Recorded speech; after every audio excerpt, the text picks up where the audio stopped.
ব্যর্থতা প্রকৃতপক্ষে নতুন করে শুরু করার একটা সুবর্ণ সুযোগ, যা পরোক্ষভাবে মানুষকে বলে দেয় যে আগের বারের থেকে এবারে তাকে কিঞ্চিৎ বেশি বুদ্ধি খাটাতে হবে।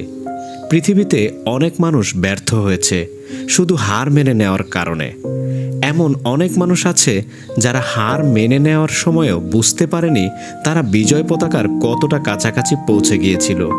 ব্যর্থতাকে ভয় করার পরিবর্তে চেষ্টা না করে বসে থাকাকেই ভয় পাওয়া উচিত।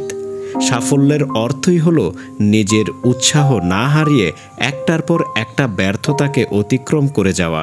পরিশেষে একটা কথাই বলবো, সাফল্যকে কখনোই আপনার মাথায় চড়তে দেবেন না, আর ব্যর্থতা যেন কখনোই আপনার মনে বাসা না বাঁধে।